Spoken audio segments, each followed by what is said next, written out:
you. Kia ora everyone, it's Anna Pickering, Executive Director from LIANZA. I don't usually host these events, but Helen Heath, our Commerce Advisor, is on leave, having an extended Labour weekend, which is just lovely. So it's my great pleasure to welcome you all into this session today.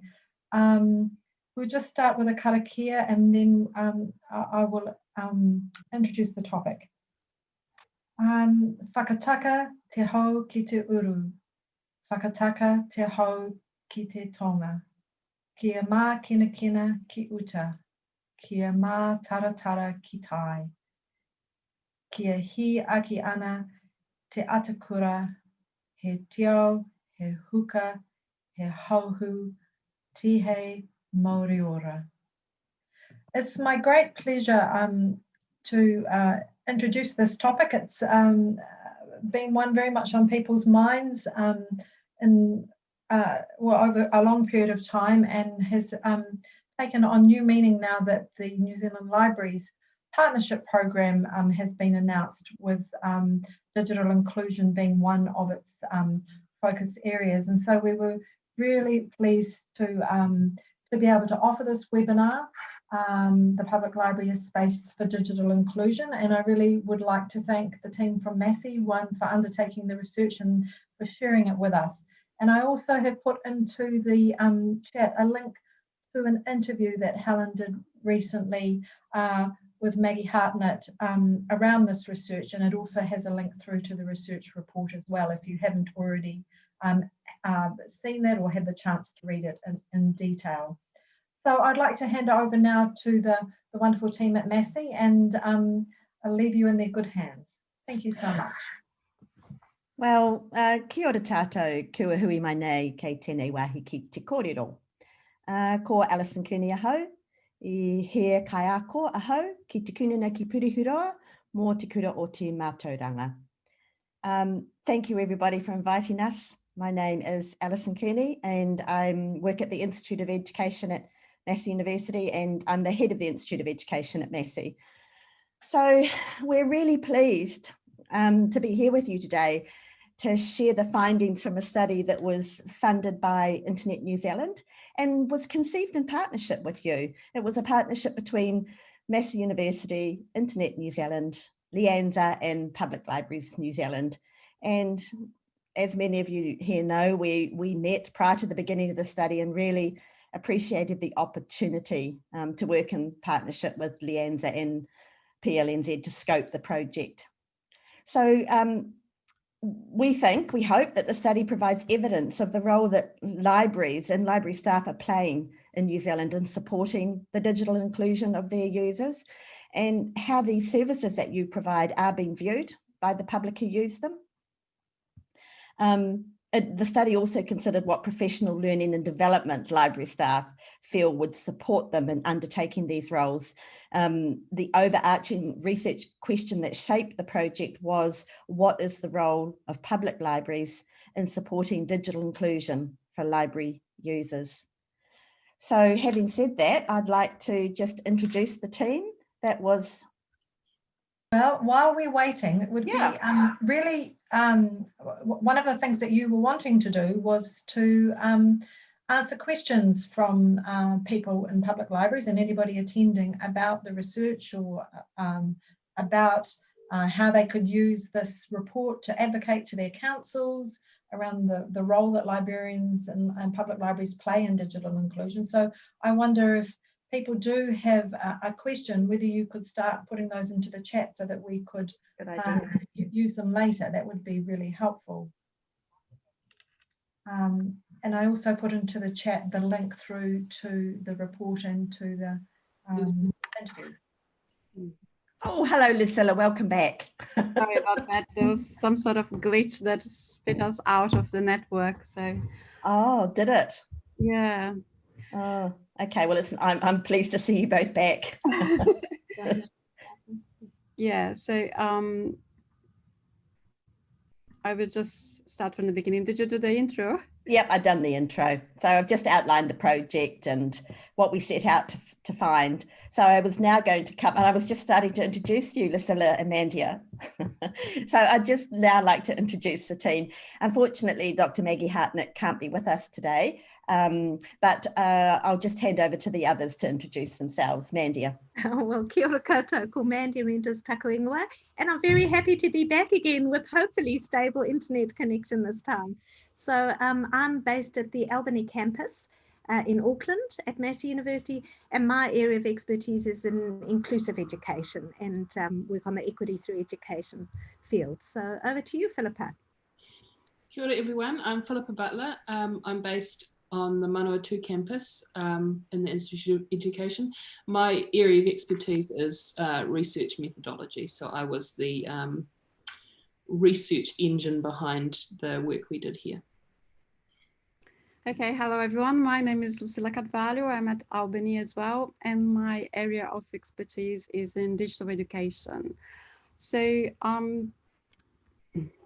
I would just be talking a little bit at the beginning about the rationale behind the project and why we think it's really important to look at the role that libraries are playing in relation to libraries as a space for digital inclusion.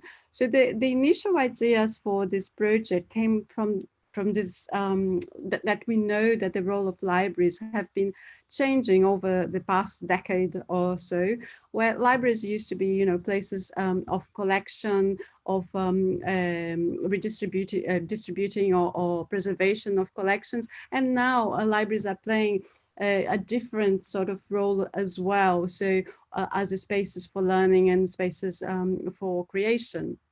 So in this image over here is a library in Christchurch, and you can see that the children are sort of playing games within the libraries, but there's all sorts of non-traditional practices, library practices that are now happening within libraries.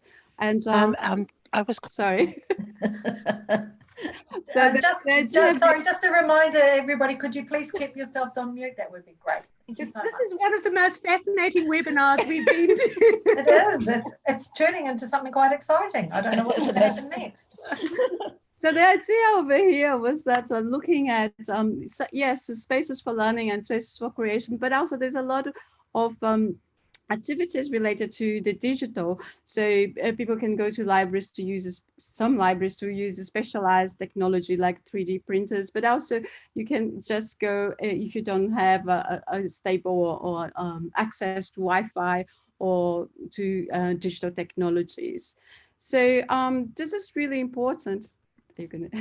Because we know that in New Zealand, there are lots of groups in our society that don't actually have access to the digital. So the affordances of technologies is not evenly distributed across all segments of the society. So there are some groups like low socioeconomic communities or people with disabilities, or refugees with English as a second language, or the elderly. So there's many different groups that might be experiencing barriers in terms of their access to technologies, and are not fully benefiting from the advantages of, you know, the digital world. So the main reason for this project then was because we know that for effective participation in life and society and work, people need to have this ability to navigate the digital. And we also know that, as UNESCO talks about how the best way to approach and to tackle this issue in terms of digital inclusion is to have holistic approach. So is to develop partnerships between different institutions so that we can all be working towards, you know, a common goal. So it was really important that we understand what is it that the role that libraries are already playing in this scenario.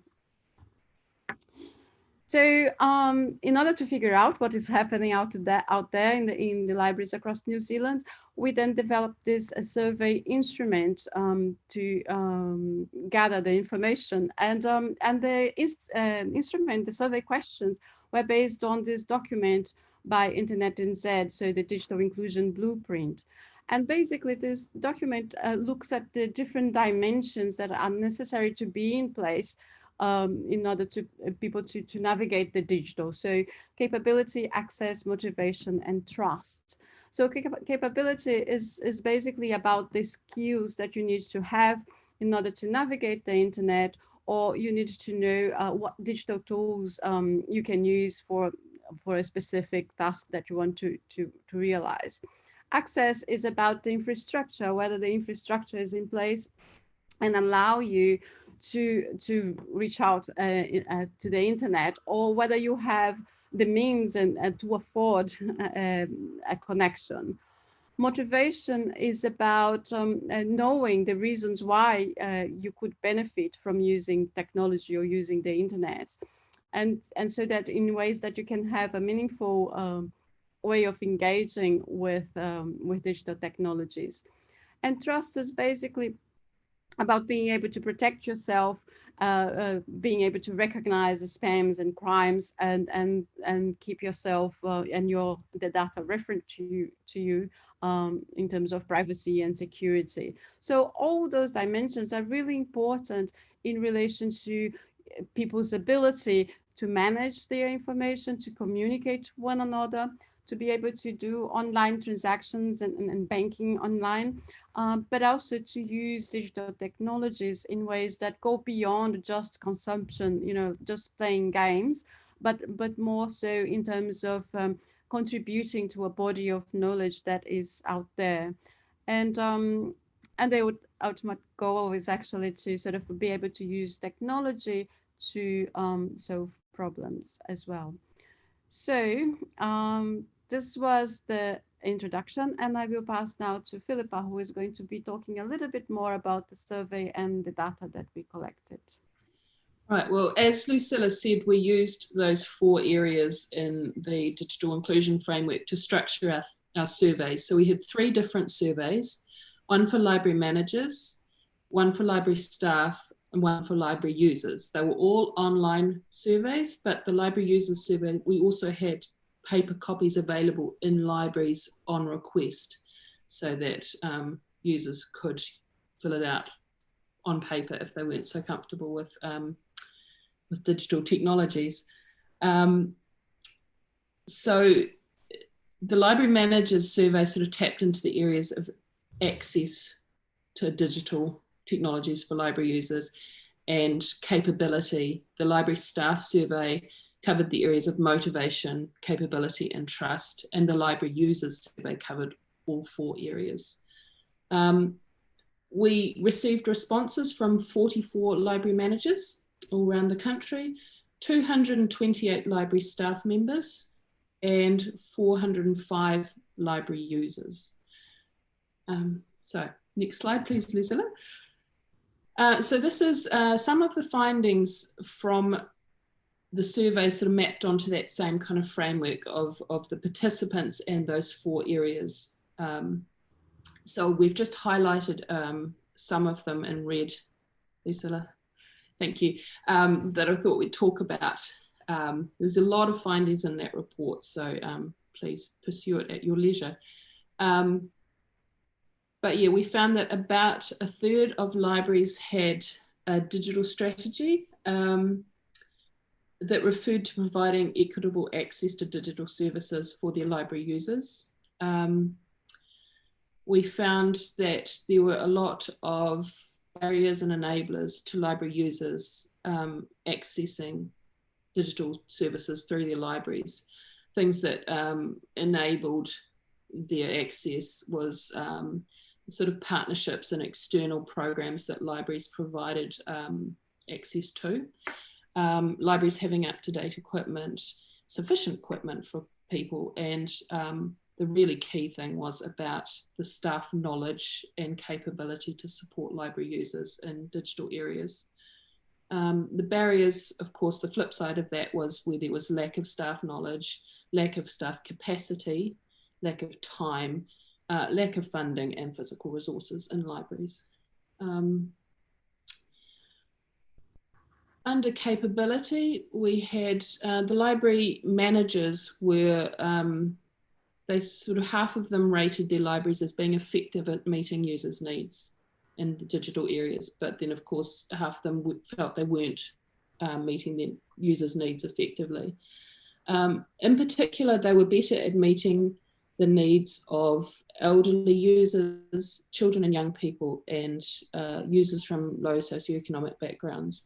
But they were less effective at meeting the needs of users with who were blind or low vision, who deaf or hard of hearing, or who had physical impairments.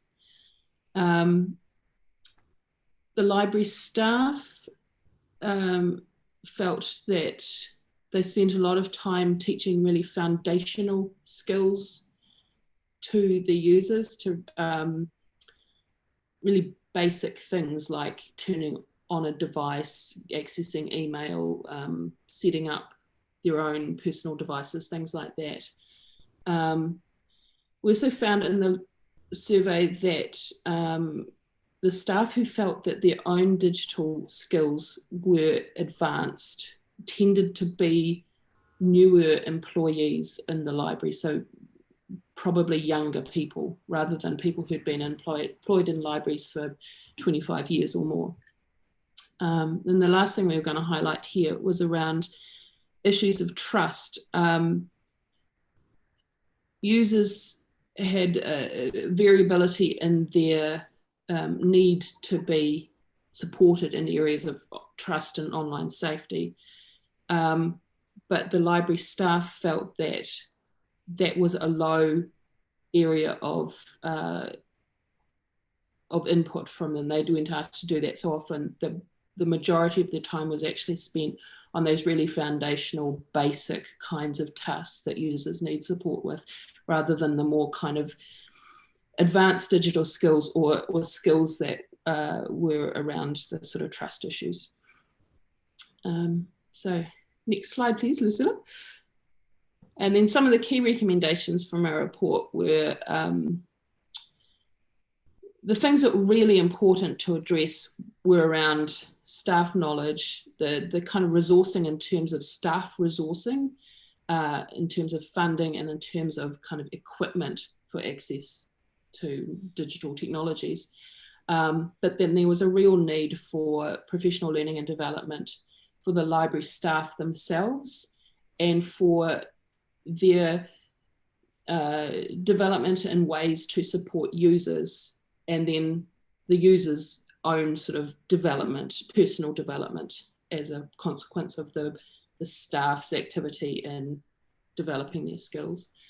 And that it was important to think about the sort of broad range of library users who needed that kind of support, and to raise the expertise of library staff in meeting the needs of specific users, such as those who had blind or low vision, deaf or hard of hearing, physical impairment, and sort of complex needs that library users might present with and need support in order to access digital services. Okay, so over to you, Alison. Thanks, Philippa. So what was really quite interesting to us was that some of these important findings were quite closely aligned to some of the things that we consider to be really important and that we've been working on here in the Institute of Education. And some of our staff have been engaged in the sort of work that the survey identified as recommendations, that the research identified as recommendations. For example, the use of technology for learning, network learning, innovative learning environments, and just notions of inclusion, equity, and diversity. So for some of our staff who are working in the postgraduate space, we have postgrad diplomas and masters in digital and inclusive education. But one of the interesting things that we have been pursuing and we think is really important, particularly around professional learning, is breaking down professional learning into small bite-sized pieces of learning that are more personalised to people's needs. We know that one size doesn't fit all, and certainly this survey identified that there were a range of different needs that librarians had. So more like short courses with mini modules, and kind of blurring those boundaries between formal learning and informal learning. And Mandy, I'm going to hand over to you now, because you're going to just take this a little bit further. Well, I think that, as Alison said, a lot of what we found in the study kind of had alignment with work that we do both in our professional development, but also in our research. So one of the research centres that we have at Massey is the Equity Through Education Research Centre. And this centre is slightly different in that we really do try and blur those boundaries between sort of research with a capital R and research with a little r.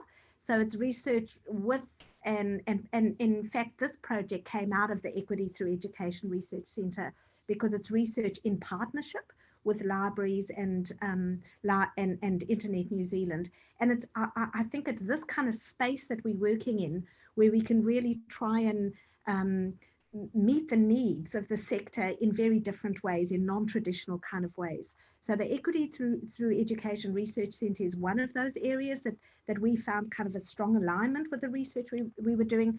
But the other one was this project that we have going called a Network of Expertise. And this space is a group of professionals who work in the area for learners, for teachers who work with learners who have diverse learning needs. So work with SENCOs, or special education needs coordinators. And typically these people are isolated across Aotearoa, New Zealand. So what we've done is we've established a network of expertise for them, which is an online space where we can do a number of different things. And we've divided this up into 4 different hubs.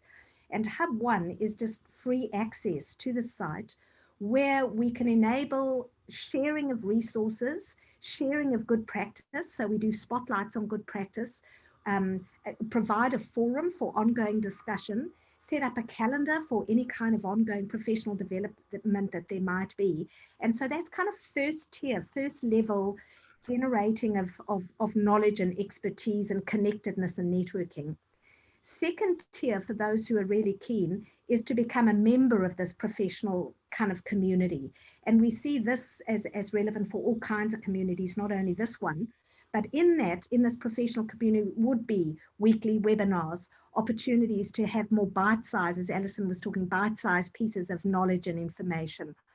And then those in the third hub collapse into short courses, which is, again, not formal qualification, but that intermediary between, say, attending a webinar like we're doing today, and then doing an activity around that and getting digitally badged for that, converting that into a short course, and then finally in the fourth hub, converting that into a formal qualification in this area of learning support. So this we thought was an interesting kind of alignment, and came out of, or we linked it to the recommendations that were made in the research that we did with the libraries and equity and inclusion, in that this is a mechanism whereby people, professionals in an organization can be connected in order to engage at a small level or go all the way through to a formal qualification through this kind of blended. So it's pretty much blending informal, non-formal and formal learning to upskill professionals in an area that they need to be, particularly professionals who are time poor and are working on the job and can only take those bite-sized pieces of information. So I guess, yeah, we wanted to just share some of the synergies that we saw from our point of view. So we've given you links to the literature, to the research, and you can read the research findings. But we thought just in terms of opening up discussion, if we are going to look at actualizing some of those recommendations, what might the opportunities be in order to do that? So yeah, I just wanted to draw your attention to some of those initiatives that we have. And I guess just end there and then open up for questions or clarification on anything that we have done. So that's about it from us, and really happy to take any comments or questions or from the audience. Would you prefer that people just speak up, or would you prefer them to put their question into the chat, or Very possibly both? Yeah. Shall we stop sharing and then we can probably see the bigger group? Shall I put the? I'm just going to put the. Oh.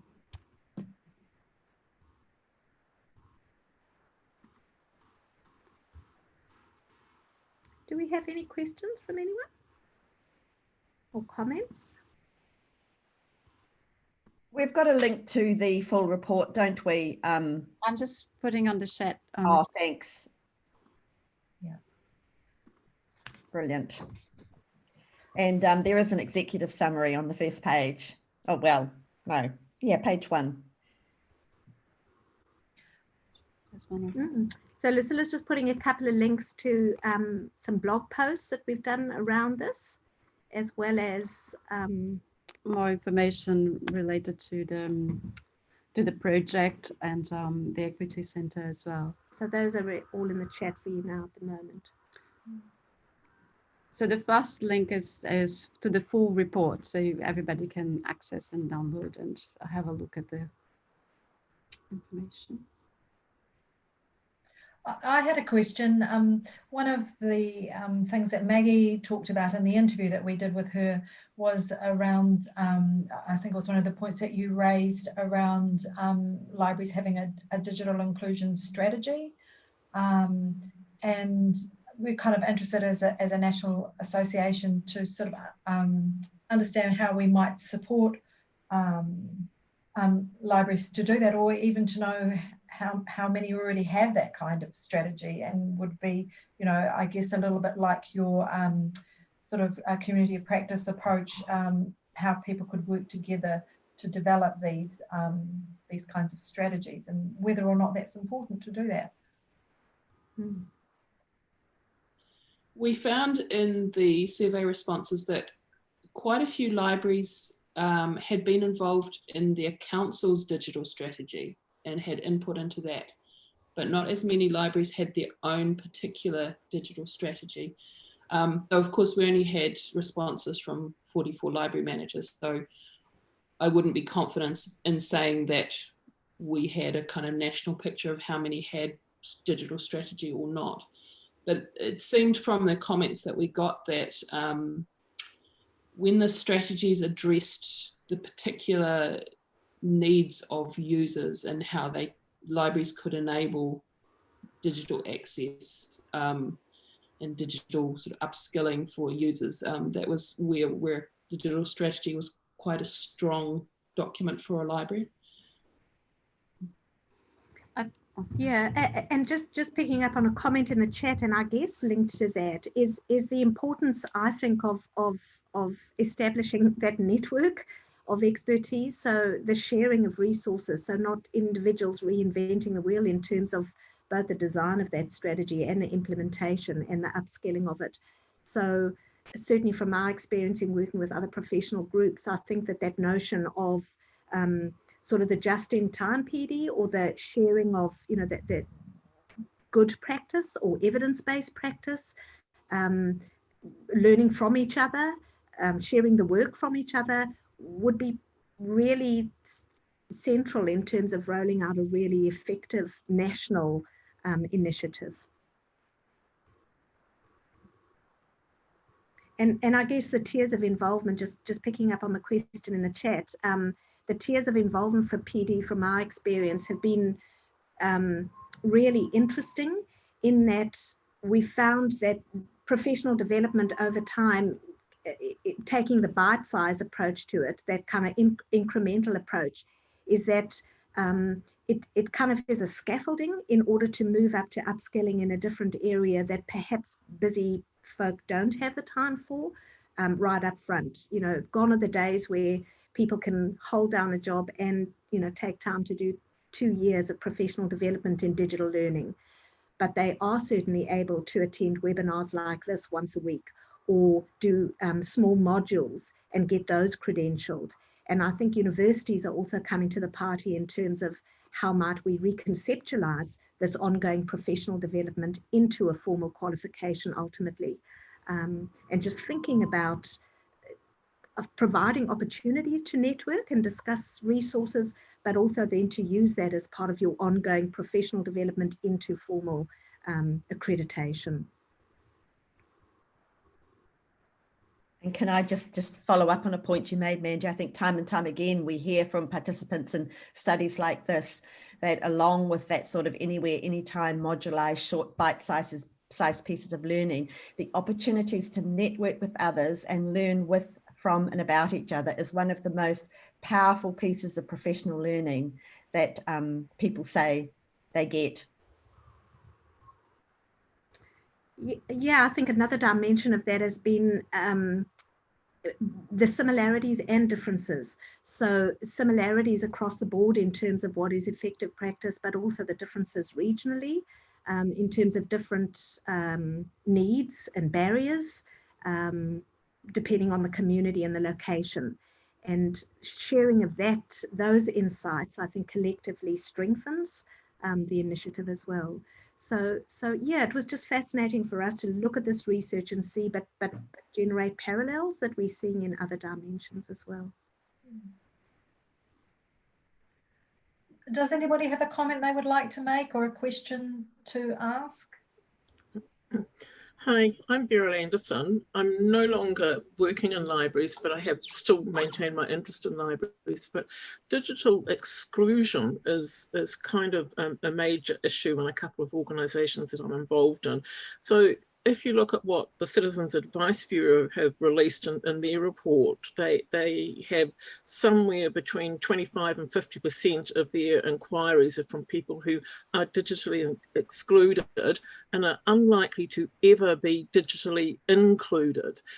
And the concerns are that organisations like government agencies, and that includes local government agencies, are developing digital services with no processes for those who aren't digitally included. So have you thought about how you can address it from that end of the equation?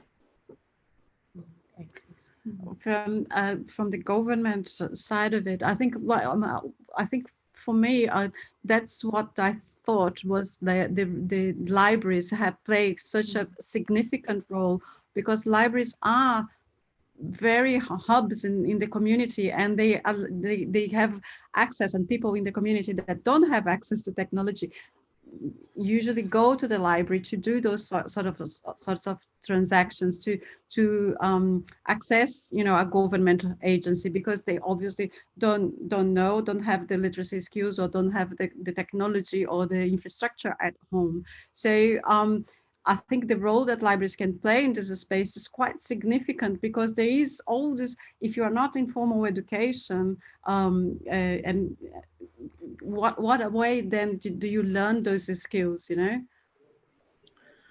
Yeah, well, it was interesting to see the figures that came out from the Ministry of Education during COVID, with the number of school students and households that did not have access to the internet from home.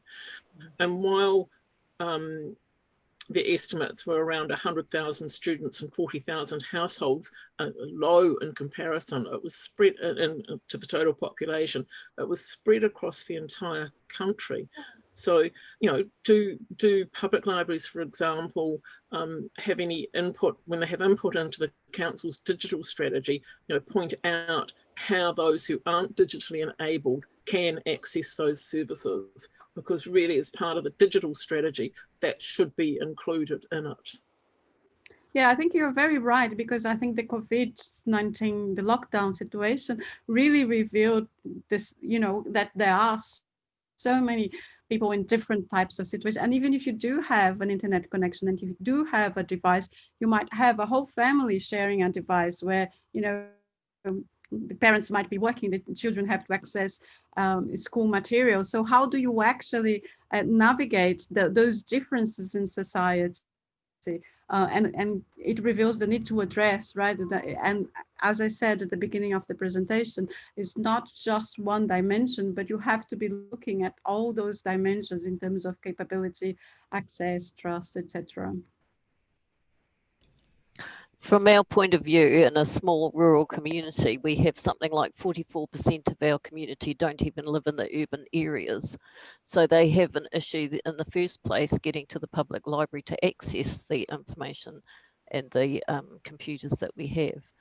And picking up your point about lockdown and government putting things onto the web all the time, it was extremely difficult for me to get my own team from council to understand that putting the fact that we have Skinny Jump available through the library on the web was not going to help the people who needed the Skinny Jump in the first place. So there's a basic misunderstanding by those who have access and are digitally capable that there's this issue for people who aren't, that are on the other end of the scale. So that's a big gap to try and cover anyway.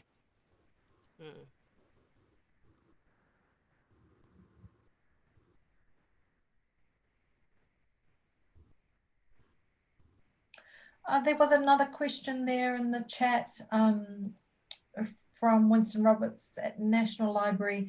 To what extent have you researched the work done by IFLA, which is the International Federation of Library Associations, over the past 20 years on the action by the library sector to combat digital exclusion?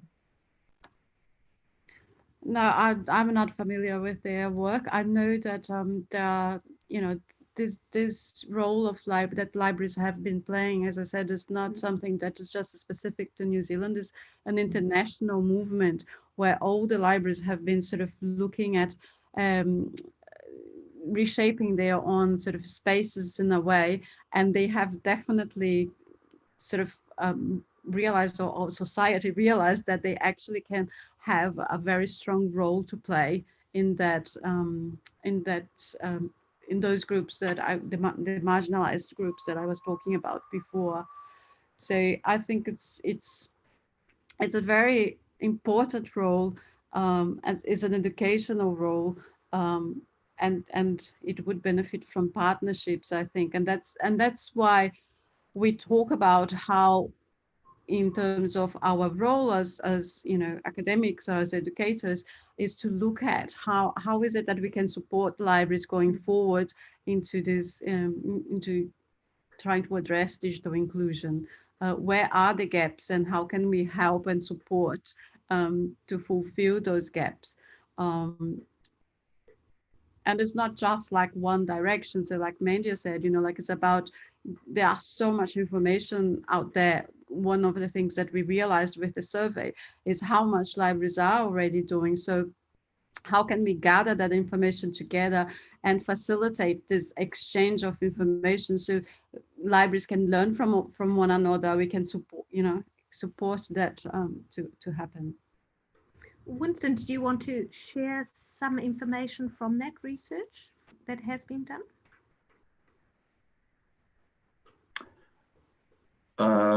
Well, first of all, I have to say my bandwidth, my internet is dropping all the time, so I can't really make an intelligent contribution when I know that in the next few seconds it's going to die. But the point I wanted to make is that a lot of the research done by IFLA over many years, since the information society sort of got legs in this millennium, that has been published. It's been based on research in Europe and North America and Australia and New Zealand, and it's widely known by the library sector. And the conclusions that the IFLA research have reached, well, they match what you were saying. They match also the conclusions that Internet New Zealand has come to in its policy development. And I would just say to you, please look on the IFLA website and pull out their papers and integrate them somehow. I mean, a lot of it is well known to our sector. That's all I can say at this point.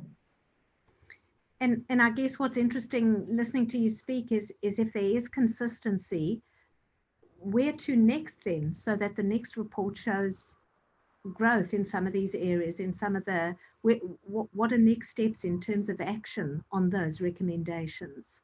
And I guess that's the challenging space. How do we start reducing these inequities in a digital world, and start forging those connections? It's probably easier if we talk about this offline, because there is so much that we could talk about. Maybe you could email me, and then I would. Anna can give you my email address. So can Paula. I notice that Paula is coming in on the chat here. IFLA has published a digital strategy, a strategy for the digital library. It's published strategy policy statements on inclusion, more than I can think of just off the top of my head at the moment. But you might like to look at their website to follow up to find these documents. There's a couple of comments there in the chat about sharing digital strategies, and it's something that LIANZA we've been thinking about, perhaps providing a space and a platform, you know, just even that sort of initial step of people who are interested in getting together to look at what their library already has, and how they can share it with others or learn from each other. So it'd be interesting to know if there was interest in that from this group, because obviously you're the ones who are quite keen on the whole digital inclusion aspect. And, you know, I guess additionally being aware, of course, of the new positions that are being seconded and appointed into libraries, and many of which will be focusing on digital inclusion from the New Zealand Libraries Partnership Program point of view as well. So, yeah, just saying it might be interesting to just begin something and see where it goes to, and it's something that LIANZA could certainly support, and perhaps to have the team from Massey come back from time to time, or you know, I know Open Polytechnic also have an interest in this area for their tertiary qualifications in Victoria. So could be quite an interesting space to start to develop some ongoing conversations and sharing, so that we, as you say, do actually make some progress in this area.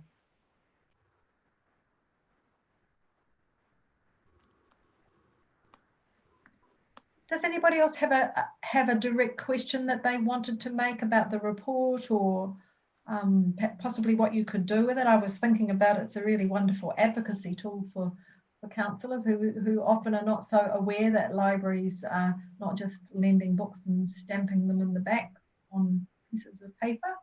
I just wondered if anybody had used it in that way as an advocacy tool to their stakeholders.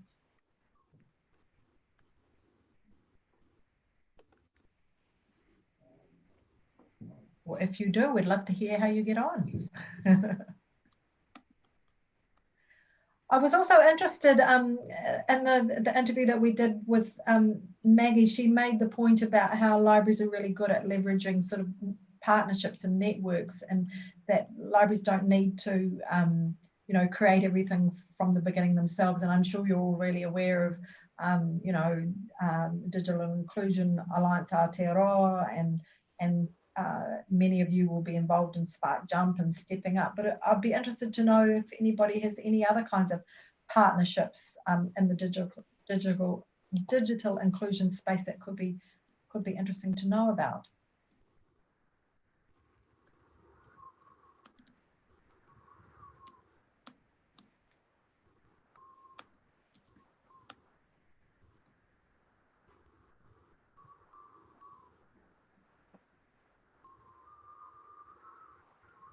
Yes, Winston, there's a lot of work being done by Internet New Zealand. Anybody else have anything they'd like to add in this space?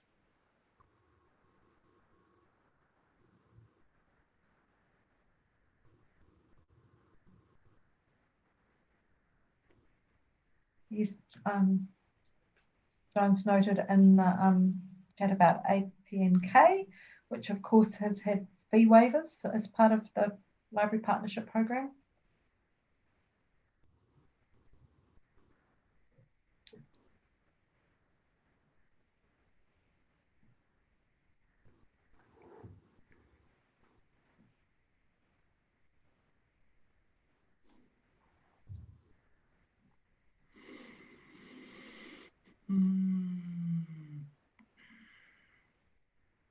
Well, I'm not sure if anybody else has got any questions or comments that they'd like to make. Somebody, I think it was Philip Miles from Auckland, in the chat said there's a bit of an intersect with the LIANZA Evaluation and Impact Initiative, which we have just started, which is running over a year with professional development, professional learning over 4 workshops, and then a community of practice around looking at actually evaluating a project or a program or an initiative within libraries. And certainly some of the things that you were saying earlier about the great value that comes from people getting together to network and learn off each other is what we're going to be leveraging off in that space, as well as sort of having a common experience, using common kinds of tools and supporting each other over quite a long period of time. So it would be really interesting to do something similar perhaps in this space as well. I think there's a huge amount of value, as you say, in that just-in-time practice and just-in-time learning for people in smaller bite-sized chunks. So it would be an interesting conversation to continue. Yeah, definitely. I think it's always hard to come up with, you know, what next in the webinar, but we are at Massey. You know, just write us an email, and whoever wants to know more about the project, there's the links over there. Have a look at the reports, and we are always open to conversations. Great, thank you so much. Well, if nobody has got any questions or anything they want to say, I think that we will call it to a close today. And thank you all very much, everybody from Massey, for coming. We really not only appreciate the research that was done, has, you know, provided a really interesting provocation for more discussion and more thinking in this space, which seems to be very timely, given the New Zealand Libraries Partnership Program and the focus that that's going to have on the role of public libraries in digital inclusion for New Zealand communities. So I would just thank you everybody for attending, and we'll just close with a karakia, and then you can return to your busy days. Thank you so much. Or go and have lunch, depending on where you are at. Thanks for having us. Thanks for having us. Yeah. So just to close, unuhia, unuhia, unuhia ki te uru tapu nui, kia wātea, kia mama, te nākau, te tinana, te wairua i te ara takatā. Koe rā e rongo, whakairea ake ke runga, kia tina, tina, huie, haikie. Thank you everybody, and see you all again another time.